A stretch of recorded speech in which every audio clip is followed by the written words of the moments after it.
ये तो ले आई हो। माँ शक्ति। आज अध्याय चिंतन का हमारा क्रमांक है 476। और आज हमारे बीच में है आदरणीय आचार्य श्री अविनाश कृष्ण जी और लज्जाराम जी, जो retired additional commissioner commercial tax है।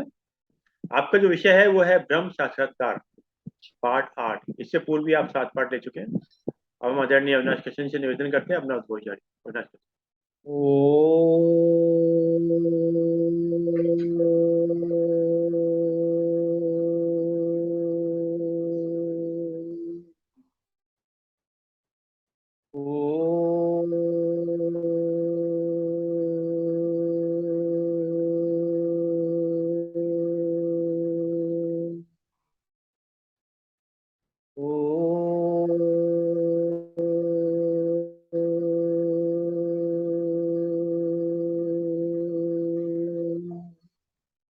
ॐ गजाननं भूतगणादिसेवितं कपित्थजम्बूफलचारुभक्षणम् उमासुतं शोकविनाशकारकं नमामि विघ्नेश्वर पादपङ्कजम्।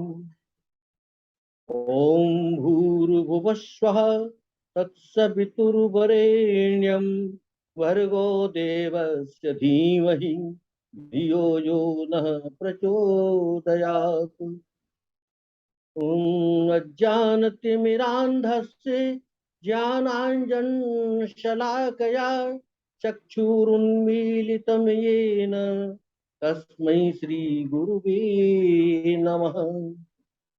अखंडं सच्चिदानंदं अवांगमनसगोचरम् आत्मानं अखिलाधारम् आश्रये अभीष्टसिद्धये।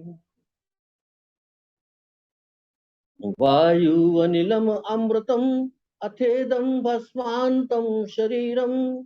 ॐ कृतो स्मर कृतं स्मर कृतो स्मर कृतं स्मर।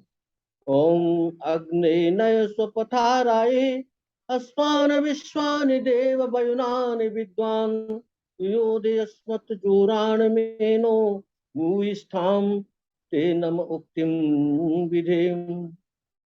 ॐ असतो मा सद्गमय तमसो मा ज्योतिर्गमय मृत्योर्मा अमृतं गमय। हे विश्व के आधार, हे जगत की नियंता, हे परम पिता परमेश्वर, मेरी दुर्बुद्धि दुर्गुणों को छोड़कर हे प्रभु मुझे अज्ञान के मार्ग से निकाल कर ज्ञान के पथ पर ले चल। हे प्रभु मुझे ज्ञान के पथ पर ले चल। आज के उपस्थित सभी सज्जन व्यक्ति, विद्वान जन, विद्वजन, मातशक्ति, आज का एपिसोड 476वां है। हाँ, 476वां है। आज के 476। ब्रह्म साक्षात्कार 8 में ब्रह्म साक्षात्कार के भाग 8 में आज श्रीमद् भगवद गीता का 14वां पर हम लोग चर्चा करेंगे। 13वें अध्याय में जो चर्चा की गई थी उसकी एक पृष्ठभूमि क्या है। पृष्ठभूमि अगर देखें तो श्रीमद् भगवद गीता के 7वें अध्याय के पहले श्लोक में भगवान ने कहा कि मैया सक्त मना पार्थ योगम युंजन मदाश्रय असंशयम समग्रम माम यथा ध्यास्यति तस्मै। यहां से बात शुरू हुई कि मेरे में आसक्ति वाला होकर के और जो है मैं तुझे कैसे ज्ञान के संबंध में बताऊंगा, ये बात की। और चौथे 5वें श्लोक में भगवान ने अपनी अपरा प्रकृति और परा प्रकृति के संबंध में बताया। अपरा प्रकृति और परा प्रकृति यही 13वें अध्याय में जाकर के क्षेत्र और क्षेत्रज्ञ के रूप में आई और इसी पर आगे चर्चा होगी। भगवान ने चौथे अध्याय में कहा कि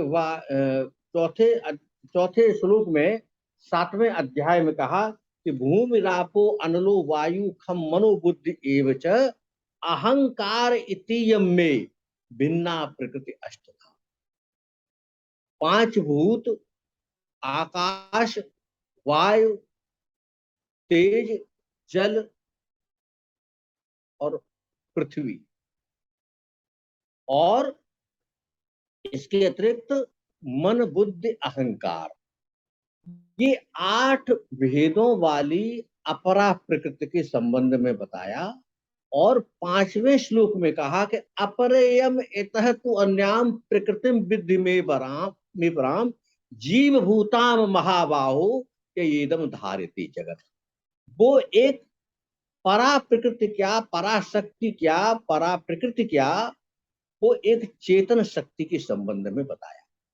इतनी बात हुई और ये कहा भगवान ने कि एतद्योनिनि भूतानि सर्वाणि इति उपधारय अहम कृतस्नस्य जगतः प्रभवः प्रलयस्तथा। मैं ही समस्त सृष्टि का एक कारण हूं, मूल कारण हूं। ये बात बताने के उपरांत कुछ अपनी विभूतियों प्रारंभ की। तो 7वें अध्याय के 8, 9, 10, 11 श्लोकों में कहा कि रसो अहम अप्सु कौन्ते प्रभास्मि शशि सूर्ययो प्रणवः सर्ववेदेषु शब्दः के पौरुषम निषु। ये बात कर ही रहे थे, विभूतियां अपनी बता ही रहे थे कि उसी दौरान, वार्ता के दौरान ही मूल प्रकृति या माया के संबंध में बात चल पड़ी। तो भगवान ने 7वें अध्याय के 14वें श्लोक में ये कहा कि दैवी हेषा गुणमयी मम माया दुरत्यया मामेव ये प्रपद्यन्ते माया मेताम तरन्ति। अपनी जो है उस माया के संबंध में बताया और ये भी कहा कि जो मेरी शरण में आ जाता है वो माया से पार हो जाता है, और माया से पार नहीं हो पाएगा तब फिर बड़ा मुश्किल है, फिर जीवन जो है बड़ा संकटमय है। ये भगवान ने बताया। इसको उपरांत 8वां अध्याय 9वें अध्याय में भी कुछ विभूतियां बताई। 10वें अध्याय में पूरी विभूतियां बताई। भगवान ने कहा कि अहम आत्मा गुडाकेश सर्व, अहम आत्मा गुडाके सर्वभूता स्थितः अहम आदिश्य मध्यम च भूतानाम अंत एव च। यही कह दिया कि मैं सभी प्राणियों की एक आत्मा के रूप में हूं और मैं ही प्रारंभ भी हूं, मध्य भी हूं और अंत भी हूं, ये कहा। अब 11वें अध्याय में जब ये 10वें अध्याय की जब बात सुनी अर्जुन ने, तो अर्जुन ने सोचा कि ये कैसा स्वरूप होगा, भगवान का रूप कैसा होगा कि जहां पर नदियां भी हैं, जहां वेद भी हैं, वेदा नाम साम वेद वस्मि देवा नाम इंद्रिया नाम मनश्चास्मि भूता नाम चेतना रुद्रा नाम शंकरश्चास्मि। कहाँ रुद्र होंगे, कहाँ कहाँ ब्रह्मा होंगे, कौन कहाँ होंगे, कहाँ नदियां होंगी, कहाँ पर्वत होंगे, कैसा रूप होगा। तो अर्जुन ने प्रार्थना की, हे भगवान एवं एतत् यथा आत्त्वम आत्मानं परमेश्वर दृष्टुम इच्छामि ते रूपम ऐश्वरम पुरुषोत्तम। हे प्रभु आप जैसा कहते हैं उसमें अन्यथा नहीं मानता हूं। ये आप जो कहते हैं मेरी भक्ति है, मेरी श्रद्धा है, भक्ति है, और मैं जानता हूं कि आप जो कह रहे हैं वो मेरे लिए बिल्कुल ठीक ही कह रहे हैं। लेकिन मन से यत् शक्यम मया दृष्टुम इति प्रभु योगेश्वर तत्व में तुम दर्शय आत्मानम अव्ययम। 11वें अध्याय के 4था श्लोक। लेकिन मैं ये जानना चाहता हूं यदि आप मानते हैं ऐसा कि मैं आपके ऐसे रूप को देख सकता हूं जिसमें विभिन्न प्रकार की नदियां हैं, पर्वत हैं, कहीं देवता हैं, कहीं राक्षस हैं, असुर हैं, नांग हैं, किन्नर हैं, सभी इस प्रकार के सब लोग हैं। ये ऐसा कौन सा रूप होगा आपका, उस रूप को मैं देखना चाहता हूं, यदि संभव हो तो प्रभु मुझे दिखाएं। तो भगवान ने जो कृपा करके और वो रूप, पूरा रूप दिखाया, विश्व रूप दर्शन का दर्शन कराया। और जब भयभीत हो गए तब उन्होंने कहा कि मुझे जो है आप जो है मुझे चतुर्भुज रूप दिखाई। दृष्टिदम मानुषम रूपम तब सौम्यम जनार्दन इदानीमस्मि संवृत्तः सचेतः प्रकृतिम गतः। 51वां श्लोक 11वें अध्याय का, जब उन्होंने कहा कि मैं अब आपके इस मानुष रूप को देख करके अब मैं जो है भय से मुक्त हुआ, और मैंने जो है कितने रूप देख लिए भगवान के। एक तो वो रूप देख लिया जो विश्व रूप दर्शन, जिसमें सारा, कहीं आग जल रही है, कहीं बहुत सारी विभिन्न प्रकार के मुख हैं, बहुत अंग हैं, ये देख लिया। और तब कहा कि पिता, आप ही सर्व जगत के पिता है। और उसके उपरांत जो है चतुर्भुज रूप भी देख लिया। चतुर्भुज रूप देखने के उपरांत फिर जो है मानस रूप को देख लिया कि जैसे मेरे ये सारथी के रूप में जैसे थे वैसे ही है, ये सब देख लिया। अब अर्जुन को फिर एक संदेह हुआ, ये जानना चाहा अर्जुन ने।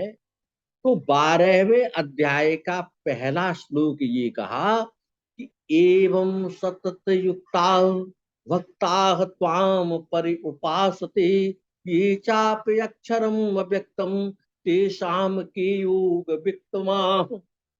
ये कहा कि हे परमेश्वर, ये बताइए, हे हे भगवान, हे कृष्ण, ये बताइए कि कौन सा रूप, कौन सा साधक, कौन सा भक्त उचित है जो आपको सगुण रूप में जो है यजन करता है, पूजन करता है, या वो भक्त जो आपके ब्रह्म रूप को जो जो जो ऐसा रूप है जो जिसमें कोई रूप ही नहीं है, तो निर्गुण निराकार रूप को उसका यजन करता है, या फिर सगुण रूप जो हमने अभी देखा है इसका यजन करता है, कौन सा भक्त श्रेष्ठ है। यहाँ पर बात आकर के जो हम 7वें अध्याय से लेके चले थे वो 12वें अध्याय के पहले श्लोक तक यहाँ तक आए। अब 12वें अध्याय का पहला श्लोक इतना महत्वपूर्ण है कि इस श्लोक के उपरांत लगातार भगवान 12वां अध्याय पूरा 19 श्लोक, 13वां अध्याय पूरा 34 श्लोक, और 14वां अध्याय के 20 श्लोक तक लगातार भगवान ही उवाच है, भगवान ही बोलते रहे, बताते रहे कि ये किस प्रकार से है, क्या है। उसमें प्रश्न प्रश्न क्या, वो ही सारी समाधान शंका को करते रहे वो। ये सब बात चलती रही।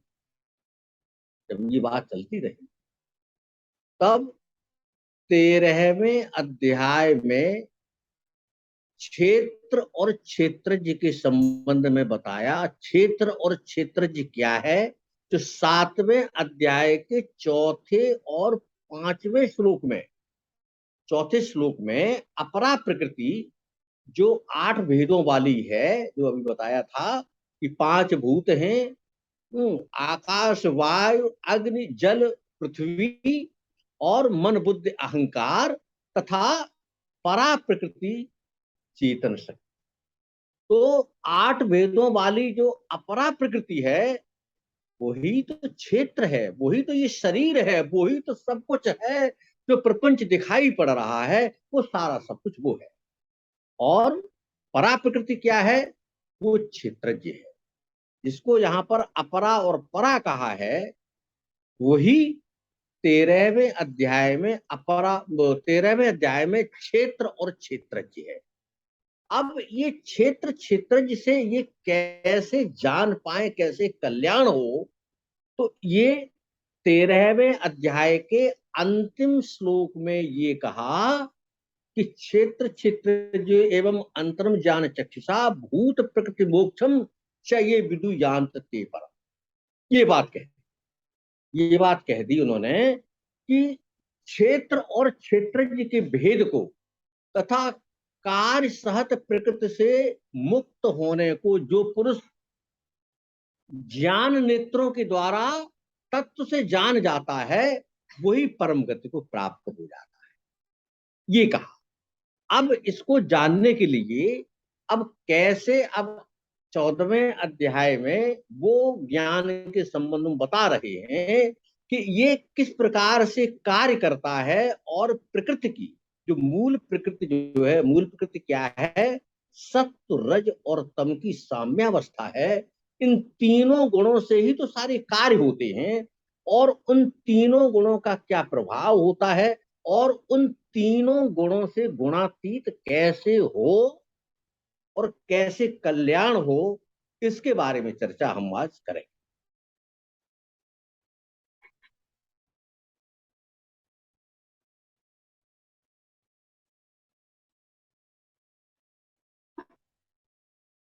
तो 14वें अध्याय में पहला श्लोक भगवान का है ये कि पर, वैसे सारे श्लोक ही 1 से लेके 20 तक ये भगवान के ही श्लोक है। ये 21वें श्लोक में अर्जुन ने फिर प्रश्न किया है कि परम भूय प्रवक्ष्यामि ज्ञानानाम ज्ञानम उत्तमम यत् ज्ञात्वा मुनयः सर्वे पराम सिद्धिमितो गताः।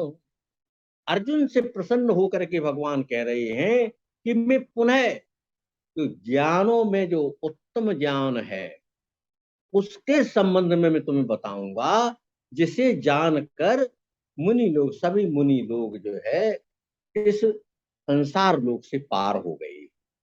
ये ज्ञान कितना उत्तम है कि ज्ञान के लिए ही दो विशेषण आए, उत्तम और परम। ऐसा ज्ञान है। वो ज्ञान है क्या?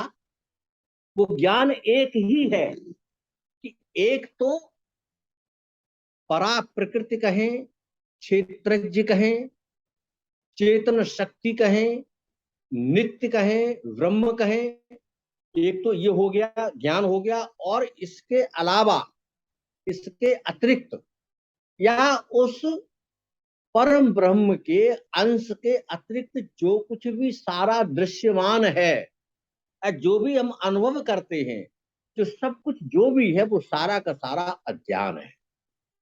इसी के संबंध में ईशावास्योपनिषद में कहा है ना कि विद्याम चा यस्तद वेदो भयम सह अविद्या मृत्युम तीत्वा विद्या अमृतम अश्नुते। वहां पर भी यही चर्चा की गई। वहां पर भी विद्या और अविद्या से तात्पर्य ज्ञान, अध्यात्म ज्ञान और सारा अज्ञान ही तो है। उस ज्ञान के संबंध में चर्चा कर रही है। भगवान कह रहे हैं कि ज्ञान उपासना,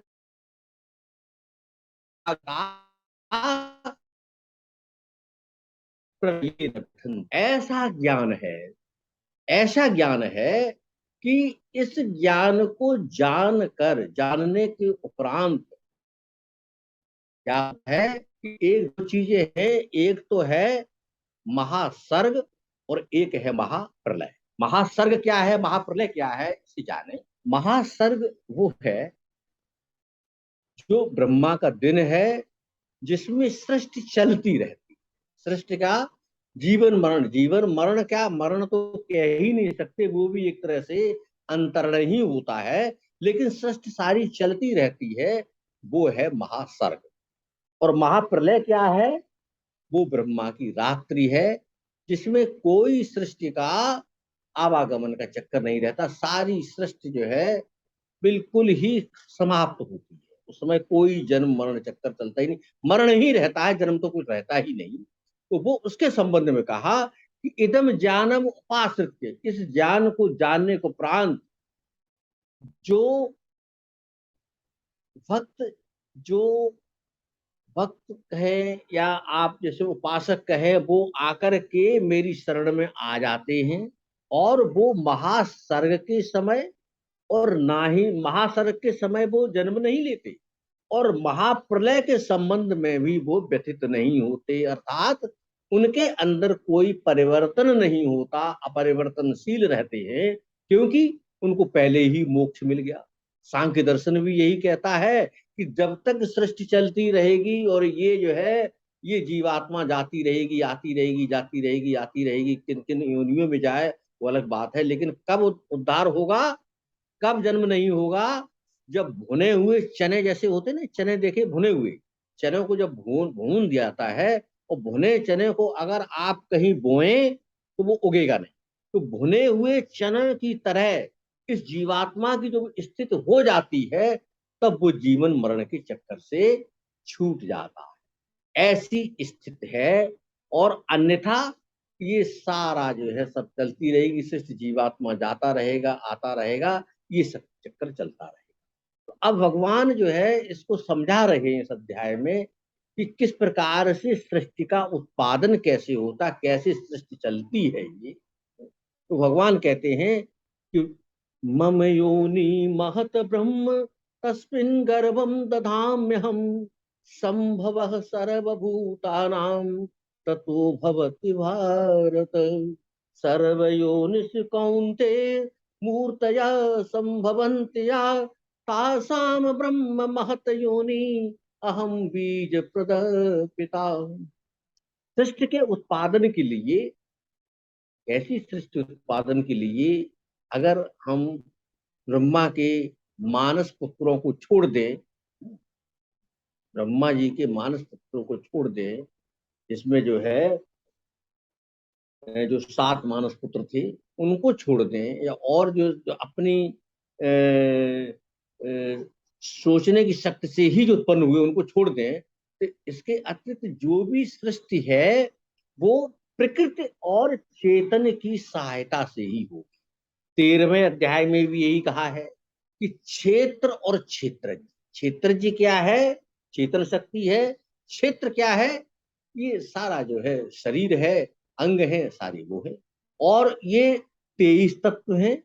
जैसे 23 तत्व हैं और प्रकृति पुरुष अलग है। ये 13वें अध्याय के 5वें श्लोक में कहा है कि महाभूतान अहंकारो बुद्धि अव्यक्तमेव च इंद्रियाणि दशैकम च पंचचेंद्रिय गोचरा। और उसके बाद विकारों सहित कहा कि इच्छा द्वेष सुखम दुखम संघात चेतना एतत् क्षेत्रम समासेन सविकारम उदाहरणम। तो ये 23 तत्व बताए। 2 तत्व अलग हैं जो शाश्वत तत्व हैं, पुरुष और प्रकृति। प्रकृति के बगैर कुछ भी नहीं है। और प्रकृति है क्या? सत्व रज तम की साम्यावस्था है। और जब उस साम्यावस्था की स्थिति में प्रकृति पर पुरुष का प्रकाश पड़ता है, तब वो चलायमान होती है, निष्क्रिय से क्रियाशील होती है। और सबसे पहले महत्व होता है, महत्व के उपरांत अहंकार, अहंकार से 5 ज्ञानेन्द्रियां, 5 कर्मेंद्रियां, एक मन और 5 तन्मात्राएं शब्द स्पर्श रूप रस गंध, और 5 तन्मात्राओं से 5 भूत, आकाश, वायु, अग्नि, जल, पृथ्वी। इन तत्वों से मिलकर के ही शरीर की उत्पत्ति। अब मूल प्रकृति का स्थान बहुत उच्च है, तो मूल प्रकृति के बगैर सृष्टि संभव नहीं है। तो भगवान कहते हैं कि इस महत ब्रह्म मूल प्रकृति जो है, जो संपूर्ण भूतों की योनि है, इसमें बीज रूप में मैं स्थापन करता हूं। और उसके उपरांत सर्व योनि से कौनते मूर्तया संभवंतया, सारी योनियां उत्पन्न होती हैं, सारे प्राणी उत्पन्न होते हैं। उसमें जो मूल प्रकृति है वो तो माता है, और मैं बीज प्रतः पिता, मैं एक पिता का स्थान ग्रहण करता हूं। देखिए, मूल प्रकृति या प्रकृति को कितना महत्व है कि मूल प्रकृति के बगैर भगवान स्वयं भी अपने को भी नहीं रचते। चौथे अध्याय के 6ठे श्लोक में, चौथे अध्याय के 6ठे श्लोक में जब भगवान ने बताया, ये चौथे अध्याय के 6ठे श्लोक में कि अजो अपिसन व्ययात्मा भूतानाम ईश्वरो अपिसन प्रकृतिम स्वाम अधिष्ठाय संभवाम आत्माया। अपनी प्रकृति को अधीन करके मैं स्वयं भी अपने को रचता हूं। यदा यदा ही धर्मस्य ग्लानिर्भवति भारत अभ्युत्थानम धर्मस्य तदात्मानं सृजाम्यहम्। किस प्रकार से, कैसे अपने को भी रचता हूं, तो भी मूल प्रकृति का सहारा लेना पड़ता है। तो भगवान ने यही कहा कि मूल प्रकृति सभी सृष्टियों की, सभी जो है प्राणियों की माता है, और मैं बीज प्रदा पिता, मैं पिता हूं, ये कहा। तो अब इन तीनों गुणों के, तीनों गुण किससे उत्पन्न है? मूल प्रकृति से ही तीनों गुण उत्पन्न है। सत्व रज और तम, तीनों गुण उत्पन्न है ये। तो भगवान आगे कहते हैं कि सत्वम रजस्तम इति गुणा प्रकृति संभवा निबधनन्ति महाबाहु देहे देहिनम अव्यय। ये प्रकृति से उत्पन्न तीनों प्रकार के गुण सत्व रज और तम, ये जीवात्मा को शरीर के अंदर बांधते हैं, इन्हीं का बंधन होता है। अब इस बंधन से मुक्ति कैसे मिले, वही इस अध्याय का इसका एक उद्देश्य है। इसको भगवान ने बताया है, बाद में अंत में बताया है कैसे इससे मिले मुक्ति। और जहां तक ये तीनों गुणों का प्रश्न है, ये तीनों गुण अवश्य रहते हैं सभी के अंदर। मूल प्रकृति के अंदर तीनों गुण हैं ही, लेकिन वो साम्यावस्था में है। जब तक पुरुष का प्रकाश नहीं पड़ता तब तक मूल प्रकृति निष्क्रिय रहती है। तो ये किस प्रकार से मनुष्य को बांधते हैं, इसके बारे में बात कही गई। और ये भी कहा गया, देखिए कोई भी, चाहे पृथ्वी हो, चाहे आकाश हो, चाहे देवलोक हो, मनुष्य से लेकर के देवलोक तक न तदस्त पृथिव्याम वा दिव्य देवेश वा पुनः सत्वम प्रकृति मुक्तम यदेवी स्यात् त्रिभिः गुणैः। 18वें अध्याय का 40वां श्लोक। न तदस्त पृथिव्याम वा दिव्य, देवलोक में भी और पृथ्वी पर भी कोई ऐसा प्राणी नहीं है जो इन तीनों गुणों से रहित हो। तीनों गुण तो अवश्य है, लेकिन तीन गुण, सत्व किसके अंदर अधिक है, रज किसके अंदर है, तम किसके अंदर है, तीनों गुणों का अनुपात भिन्न भिन्न जो है। सभी इतनी बड़ी सृष्टि है, अरबों की सृष्टि जो है मनुष्यों की है, और कितनी सृष्टि होगी, उन सब में इन तीनों गुणों का अनुपात भिन्न भिन्न है। और इसी प्रकार से, इसीलिए सबके स्वभाव में अंतर भी है। मनुष्य मनुष्य के स्वभाव में अंतर है, पशु पशु के स्वभाव में अंतर है। हर थोड़ा स्वभाव सामान्यतः समान हो सकते हैं, लेकिन पूरी तरह से समान नहीं होते हैं, क्योंकि इन तीनों गुणों का अनुपात भिन्न है। तो अब ये किस प्रकार से बांधते हैं, क्या करते हैं कि तत्र सत्वम निर्मल त्वात् प्रकाश कम अनामयम सुख संगेन बदनाति ज्ञान संगेन चार। अब सबसे पहले सत्व गुण की बात की कि सत्व गुण जो है ये निर्मल है, हल्का है, तो ये प्रकाश करने वाला है, ये विकारों से रहित है। तो ये इस गुण के लक्षण हैं, इस गुण के लक्षण हैं ये। तो ये गुण क्या करता है, ये सुख के संबंध से और ज्ञान के संबंध से जीवात्मा को बांधता है। अब रजोगुण क्या करता है कि रजो रागात्मकम विद्धि कृष्णा संग समुद्भवम तत्निवदनाति कौन्ते कर्म संगीन देहिनम। अब रजोगुण तो राग का ही तो रूप है, राग से जनित है। तो रजोगुण कामना और आसक्त से उत्पन्न से जान, ये कहा है कि कामना और आसक्त से उत्पन्न जान, और ये जीवात्मा को कर्मों से और उनके फलों से बांधता है। 16वें अध्याय के जब 21वें श्लोक में जाएंगे कि त्रिविधम नरकस्य इदम द्वारम नाशनम आत्मनः कामः क्रोधः तथा लोभः तस्मात् एतत्त्रयम् त्यजेत। काम क्रोध लोभ, इनको जो है मनुष्य का दुश्मन बताया और कहा कि कल्याण के लिए इनको त्यागना आवश्यक है। वास्तव में देखा जाए तो नरक के वो 3 द्वार जरूर हैं, लेकिन उनके मूल में कामना ही है, काम ही है।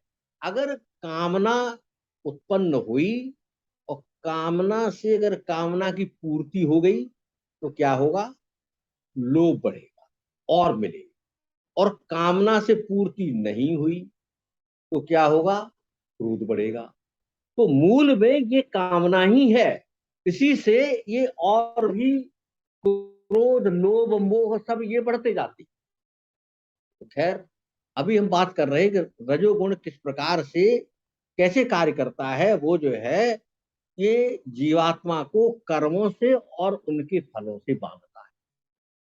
अब तमस्तु अज्ञानजम विद्धि मोहनम सर्वदेहिनाम प्रमाद आलस्य निद्रा भी तत्निबध्नाति भारत।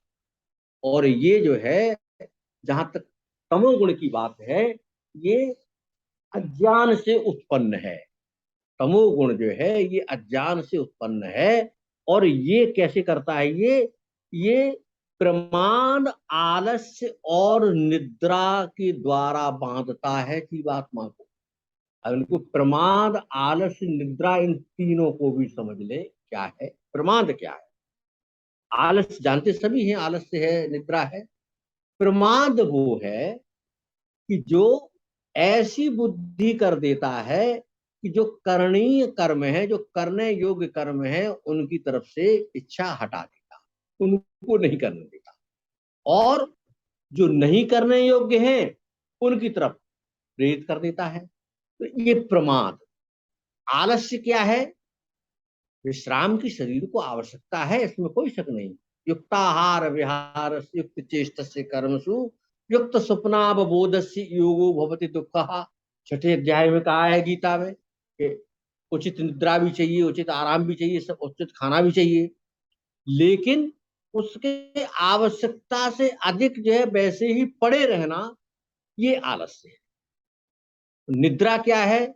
निद्रा की भी स्थिति यही है।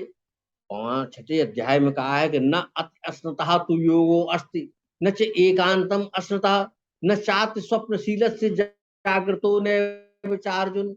न अधिक खाना है और न कम खाना है, और ना ही बहुत ज्यादा निद्रा लेनी है और ना ही उससे अधिक निद्रा तो पूरी हो सकती।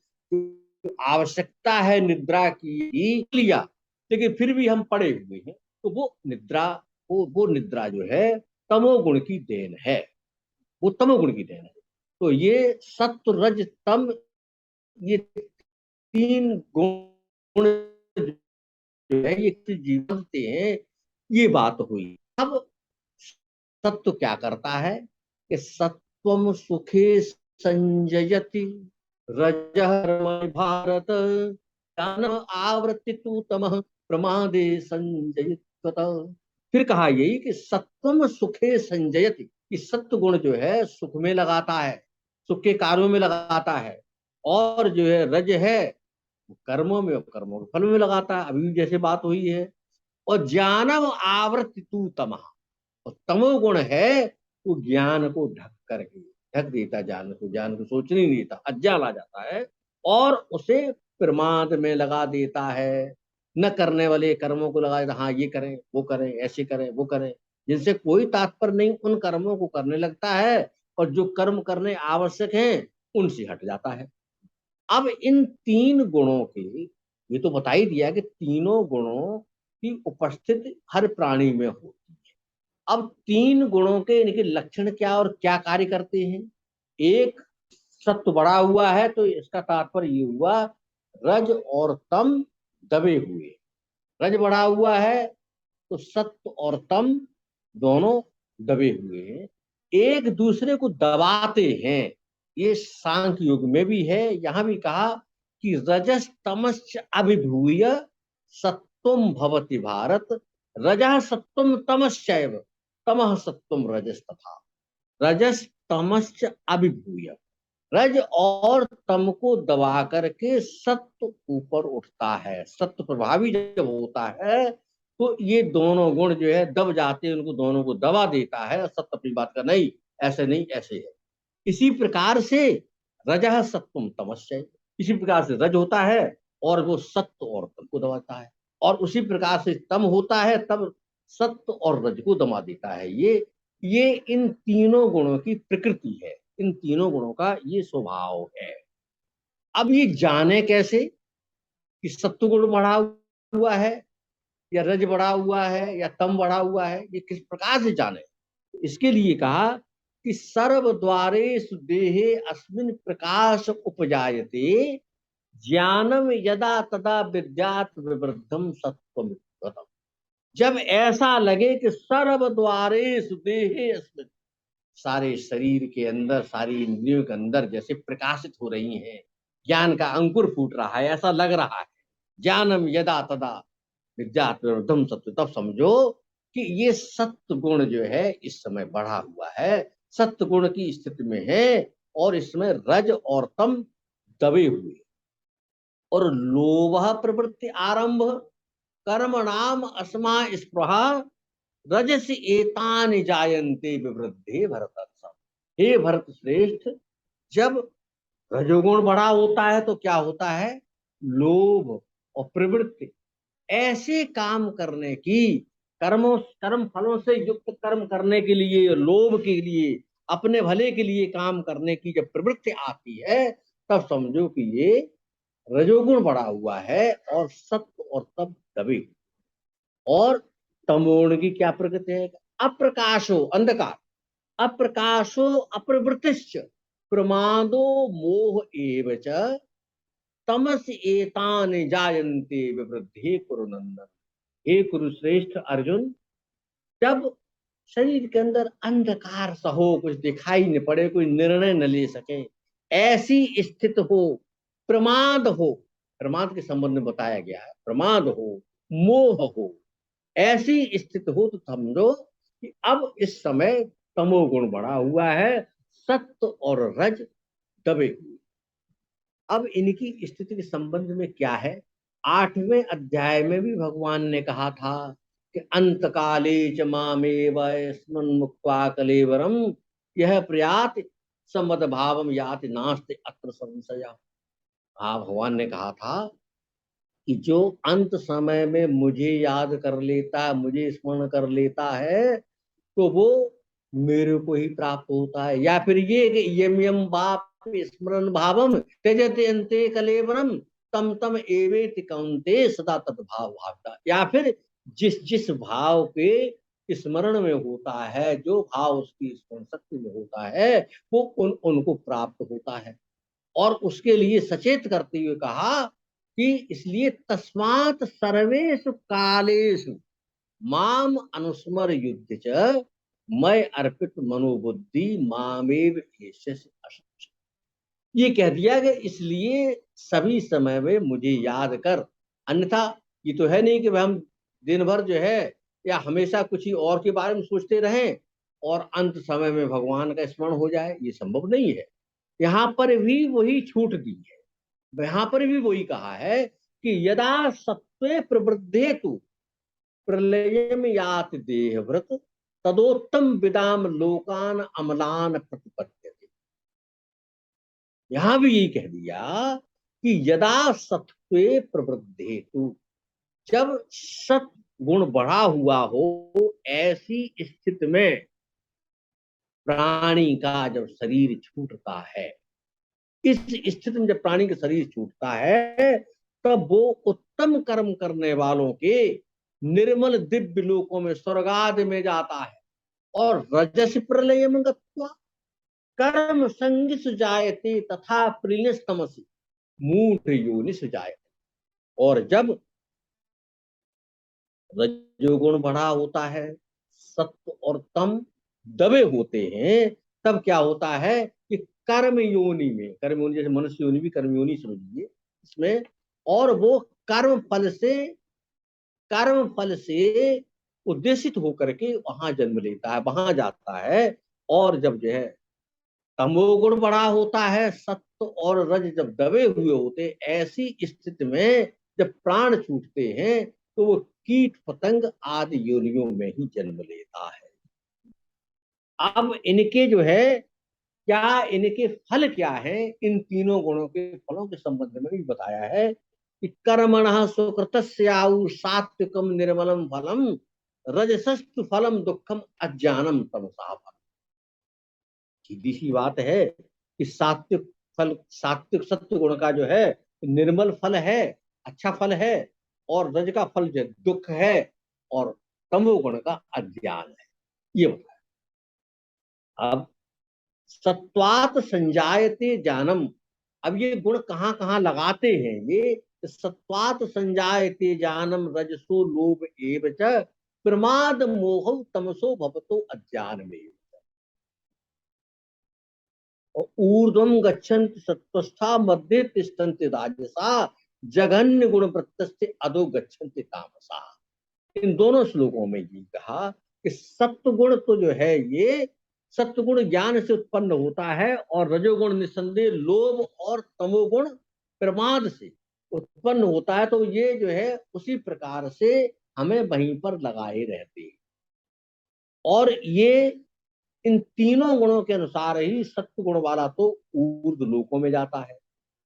मध्य तिष्ठन्ते राजसा, राजसी प्रवृत्ति के रजोगुण वाले ये मध्य में रहते हैं और जो है तमोगुण वाले ये जो है निम्न योनियों में जाते हैं।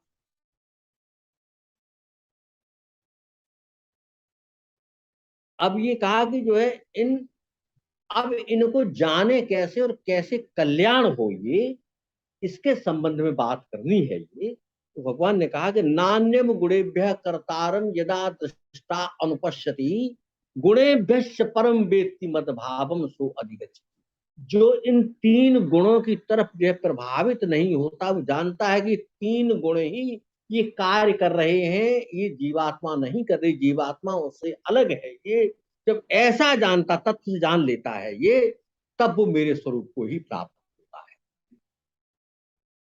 है। अब ये कहा कि गुणान एतान अतीत त्रीन देही देह समुद्भवान जन्म मृत्यु जरा दुखी विमुक्तो अमृतम अश्नुते। ये पुरुष शरीर की उत्पत्ति के कारण रूप इन तीनों गुणों को उल्लंघन करके, अगर इन तीनों गुणों से हट करके, जैसे तीन गुणों तो जरूर होंगे, लेकिन जैसे प्रकृति में भी तीनों गुण होते हैं, साम्यावस्था में होते हैं। अब यहाँ साम्यावस्था में तो भले ही निश्चल नहीं हो सकते हैं, लेकिन जब तीन गुणों से जो प्रभावी न हो, प्रभावित न हो, तो प्रभावित कैसे नहीं होगा उसकी आगे चर्चा करेंगे। तो वो ऐसा करके जन्म मृत्यु वृद्धावस्था आदि इन दुखों को पार कर जाता है। अब अर्जुन का प्रश्न आया, जो 12वें अध्याय के पहला श्लोक किया था, उसके उपरांत 14वें अध्याय का 21वां श्लोक ये आया। अब अर्जुन ने कहा कि कैलिंगई त्रीन गुणान एतान अतीतो भवति प्रभो किमाचारः कथम च एतान त्रीन गुणान अतिवर्तते। इन तीनों गुणों से अतीत, तीनों गुणों से गुणातीत जो है कैसे कैसे लक्षणों वाला होता है और किस प्रकार से आचरणों वाला होता है, और ये बताएं, ये उपाय भी बताएं भगवान कि ये इन तीनों गुणों से अतीत कैसे हो सकता है, किस प्रकार से हो सकता है। ये बहुत महत्वपूर्ण श्लोक है जो अर्जुन ने ये पूछा।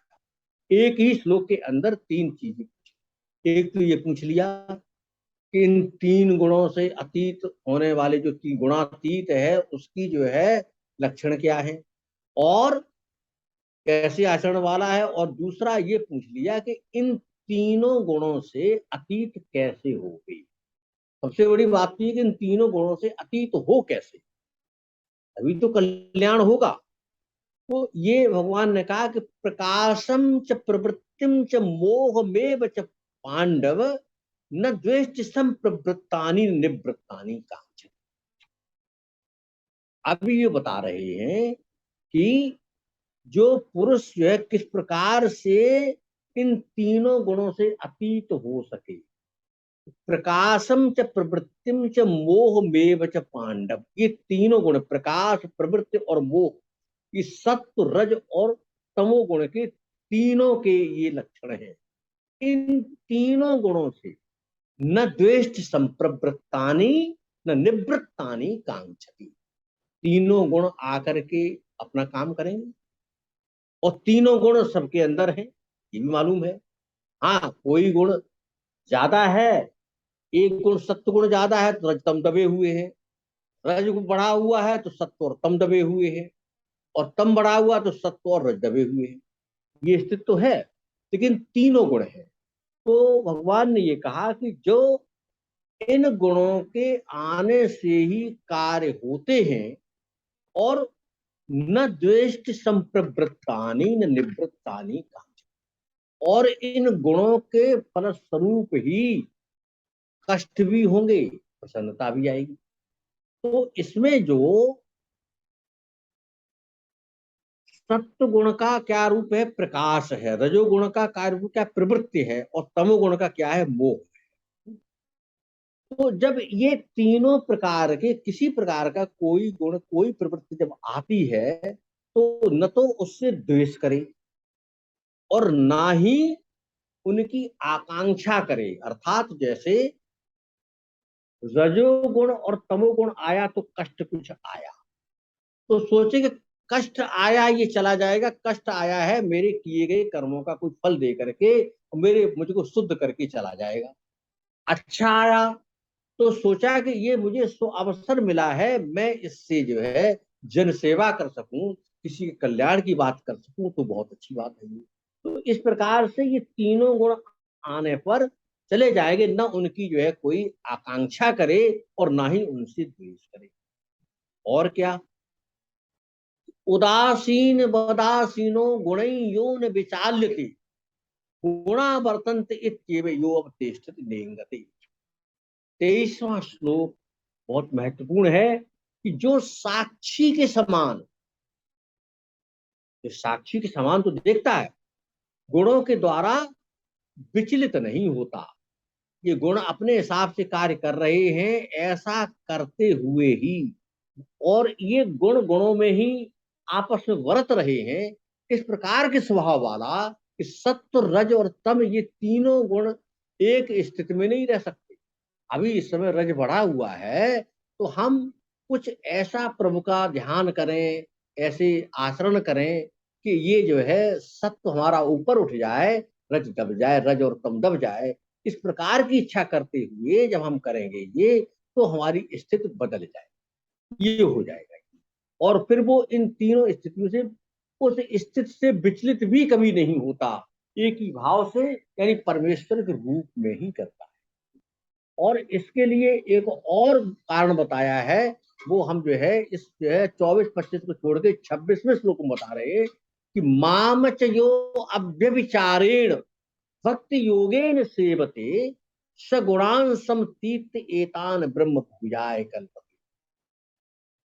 24-25 की बाद में चर्चा करेंगे, 26 की चर्चा करेंगे। मां, क्योंकि ये उपाय बताया गुणों से अतीत कैसे हो, तो ये कहा कि अव्यभिचार, अव्यभिचार रूप से, अव्यभिचार से रूप से तात्पर्य है एक ही भाव से कि परमेश्वर पे परमात्मा तू ही एक है, तू ही मेरा कल्याण कर सकता है और कोई कल्याण नहीं कर सकता है। उसी की शरण में जाने से जो उसकी उसमें समझाता है, ये निरंतर भजता है, वो भी तीनों गुणों से अतीत हो जाता है।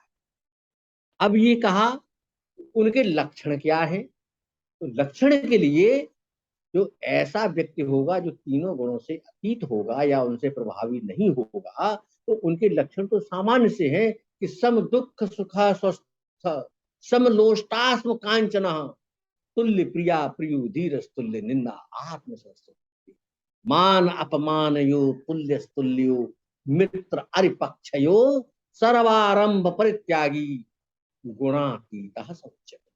इतने अच्छी बात कही कि जो सम दुख सुख स्वस्थ, दुख में सुख में स्वस्थ में जो समान है, सम लोष लोष्टास्म कांचन, जो एक मिट्टी के ढेले में, पत्थर में, सोने में, सब में एक समान देखता है। तुल्य प्रिया प्रियो, जो प्रिय और अप्रिय को एक समान ही देखता है। धीरज तुल्य, जो धीरवान है, ऐसा व्यक्ति जो है निंदा और आत्म संस्कृत, मेरी बड़ी प्रशंसा कर रहे हैं तो भी कोई फर्क नहीं पड़ता, मेरी निंदा कर रहा है तो भी कोई फर्क नहीं पड़ता है, इस प्रकार के स्वभाव वाला है। ये लक्षण है गुणातीत के। और बताया मान अपमानयो तुल्य तुल्यो मित्र अरिपक्षयो, जो मान और अपमान में एक समान है, मित्र अरिपक्षयो। वैसे तो गुणातीत का कोई शत्रु होता नहीं है, लेकिन कोई हमसे जबरदस्ती कोई शत्रुता मानने लगे, तो ऐसे व्यक्ति से भी मित्र हो या कोई मेरे से शत्रुता मान रहा है, उससे भी हमारा समान व्यवहार हो। सर्वारंभ परित्यागी, और सभी जो है आरंभों का त्याग करने वाला है, ऐसा व्यक्ति गुणातीत होता है। यही चीज तो 5वें अध्याय के 18वें श्लोक में कही। 18वें श्लोक में 5वें अध्याय में कहा है, 5वें अध्याय के 18वें श्लोक में ये कहा कि विद्या विनय संपन्ने ब्राह्मणे गविहस्तिनि शून्य चैव स्वपाके च पंडिता समदर्शिनः। जो ऐसा है कि विद्या विनय से संपन्न ब्राह्मण के अंदर, गाय के अंदर, हाथी के अंदर, चांडाल के अंदर, कुत्ते के अंदर जो एक ही स्वरूप को, एक ही परमेश्वर के अंश को देखता है, तो वो तो कहीं ततो न विजुगुप्सते, वो तो किसी से घृणा कर ही नहीं सकता। ऐसी स्थिति वाला जो है वही गुणातीत है। और अंतिम श्लोक में इसमें कहा कि ब्रह्मणो ही प्रतिष्ठा हम अमृतस्य अव्यस्य च शाश्वतस्य च धर्मस्य सुखस्य एकांतिकस्य च। क्योंकि उस अविनाशी पर ब्रह्म और अमृत का तथा नित्य धर्म का और अखंड एक रस आनंद का आश्रय मैं ही हूँ। परमेश्वर ने अपने को ही बताया, भगवान ने, कि उसका आश्रय तो सिर्फ मैं ही हूँ। तो ऐसा व्यक्ति है जिसके संबंध में ईशावास्योपनिषद में भी कहा, यत् सर्वाणि भूतानि आत्मनि एव अनुपश्यति सर्वभूतेषु चात्मानं ततो न विजुगुप्सते। यही 6ठे अध्याय में कह दिया, यो माम पश्यति सर्वत्र सर्वम च मयि पश्यति तस्य अहम न प्रणश्यामि सच मे न प्रणश्यति। ऐसा स्वभाव जिसका होगा वही तो गुणातीत होगा, वही गुणातीत होगा। ये बात भगवान ने कह दी। और इस कह करके ये बताया कि जो मेरी शरण में आ जाएगा वही जो है इन गुणों से पार पा सकता है। 7वें अध्याय के 14वें श्लोक में भी भगवान ने माया के संबंध में भी यही कहा है कि दैवी हे सा गुणमयी मम माया दुरत्यया मामे भी ये प्रपद्यन्ते माया मेताम तरन्ति। अगर कोई माया को समाप्त कर देंगे वो नहीं, माया से पार तभी पा सकते हैं जब उस परमेश्वर की शरण में जाएगा। आज के मैं यहीं पर जो है वाणी को विराम दे रहा हूँ। धन्यवाद, आपने जो सुना बहुत धन्यवाद। ये एक दफा अविनाश जी में जरा सा ये जो स्थित प्रज्ञा के लक्षण पूछे गए थे और ये जो यहाँ आकर के तीनों गुणों से परे जो है इसके लक्षण पूछे गए हैं, कहीं दोनों में फर्क है?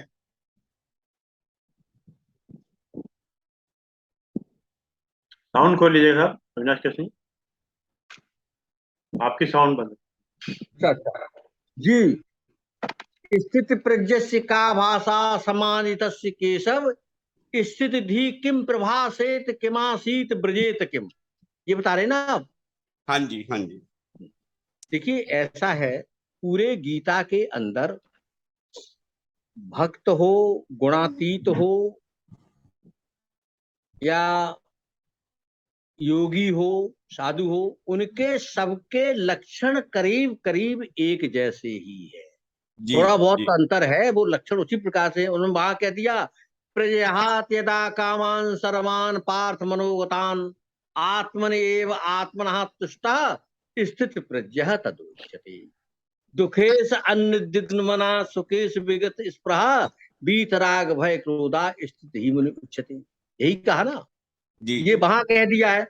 यहाँ पर इस तरह से कह दिया है कि मान अपमान यो तुल्य तुल्यो मित्र अरिपक्षयो सर्वहरंभ परित्यागी गुणातीता। आपने बड़ा अच्छी बात कही, लेकिन ये सारे जो लक्षण एक जैसे हमारे जो है एक चीज हो जाए, एक लक्षण ऐसे हो जाए, चाहे हम जो है योगी हो जाएं, चाहे हम जो है स्थित प्रज्ञ हो जाएं, चाहे गुणातीत हो जाएं, सारा लक्षण तो एक लक्ष्य तो हमको मिल ही गया, फिर एक ही लक्ष्य मिल गया। श्री अविनाश कृष्ण जी गीता मर्मज्ञ, गीताविद, आपका गीता का जो ज्ञान है उत्कृष्ट कोटि का है। और आज जो आपने बताया कि तीनों गुण जो हैं उनकी स्थिति क्या है, कैसे जाने कौन सा गुण इस वक्त प्रिवेल कर रहा है, और तीनों गुणों से जो पार गया मनुष्य है उसकी स्थिति कैसे होती है। और इससे पहले आपने बताया कि मेरा क्षेत्रज्ञ और क्षेत्र का भेद क्या है, अपरा प्रकृति परा प्रकृति क्या है।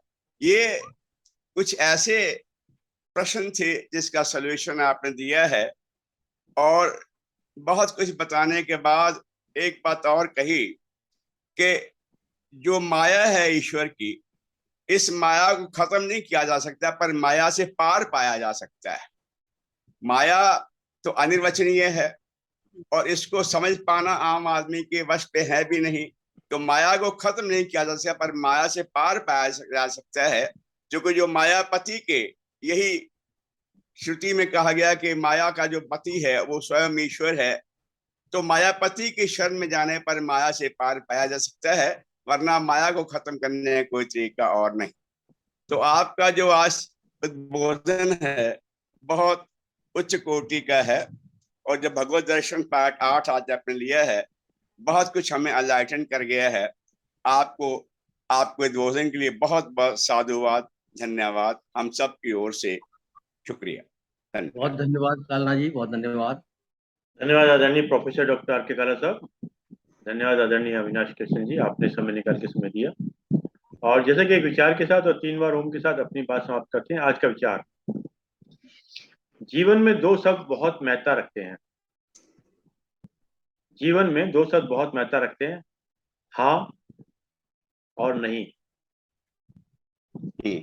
हाँ और नहीं, लेकिन इनके लिए सोचना बहुत पड़ता है।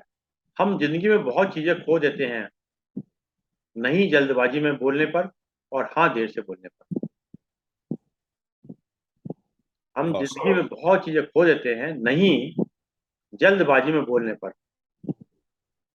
और हाँ देर से बोलने पर। इसलिए कभी भी अच्छे विषय के लिए हाँ करने में देरी ना करें।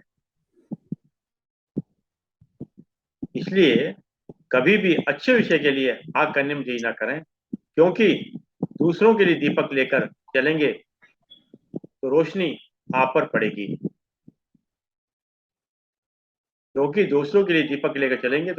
पड़ेगी। जिससे चेहरे पर चमक आपके ही आएगी।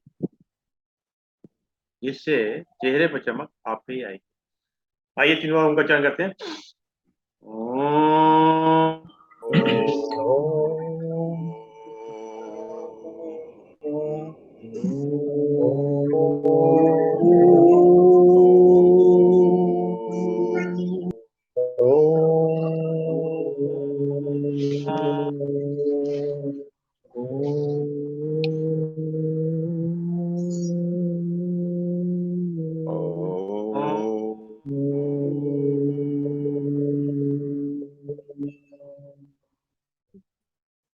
शांति शांति शांति।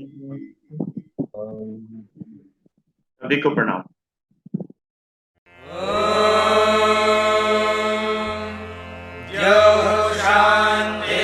शांतिरंतरिक्षं शांतिः पृथिवी शांतिरापः शांतिरोषधयः शांतिः वनस्पतयः शांतिर्विश्वे देवाः शांतिर्ब्रह्म शांतिः सर्वं शांतिः शांति